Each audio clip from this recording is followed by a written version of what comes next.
Today we're going to keep going with figurative language, and we're going to talk about what a hyperbole is. A hyperbole is basically just an exaggeration, a purposeful exaggeration.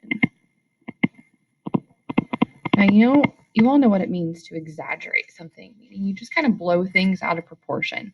It's an overstatement. So, a lot of times writers will use hyperbole to create interest. It helps to catch the reader's attention. And a lot of times it just makes something sound funny. So here are some examples that you may have heard in movies that you've seen before. For example, if you've ever seen the movie Kung Fu Panda, he was so deadly, in fact, that his enemies would go blind from exposure to pure awesomeness. I mean, is that true? Can someone really go blind just from seeing someone awesome? No. So if we were to explain the exaggeration, we would have said that the main character, his name is Poe, he's saying that he's so awesome, no one can compare.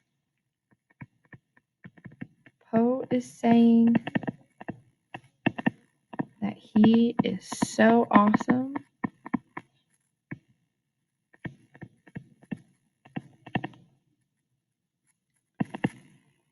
there is no comparison.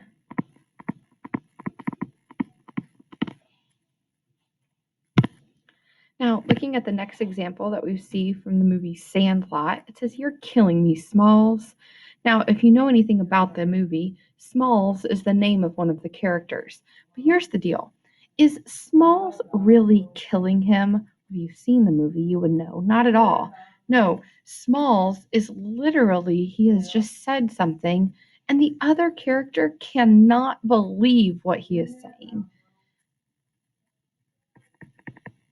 He cannot believe what Smalls is saying. It doesn't literally mean that he is killing him.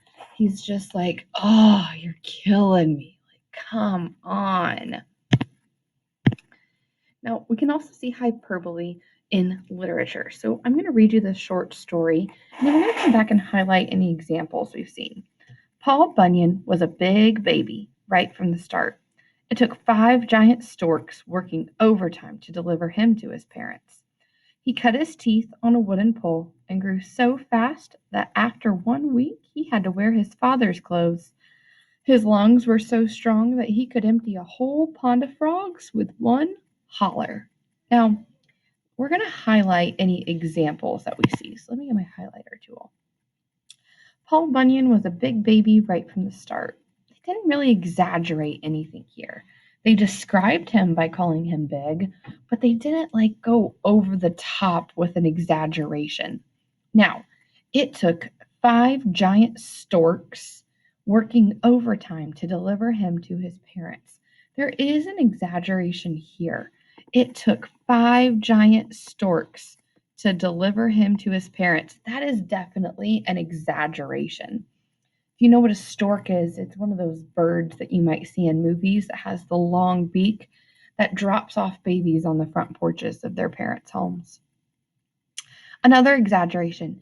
He cut his teeth on a wooden pole and grew so fast that after 1 week he had to wear his father's clothes. We have 2 hyperboles there. He cut his teeth on a wooden pole. That's craziness to even think about being able to do. Also, we could say that he grew so fast after 1 week he had to wear his father's clothes. If you've ever seen a 1-week-old baby, it's crazy to think they could fit into adult clothing. His lungs were so strong that he could empty a whole pond of frogs with one holler. That is also an exaggeration. For anybody to be able to do that would be over the top. Now, Paul Bunyan is what we call a tall tale, meaning it's not necessarily something that's true. A lot of times, tall tales use hyperbole to make writing more fun, and they're almost written entirely in hyperbole. So tall tales are where we're going to see it the most. But let's talk about how other types of literature could also use hyperbole.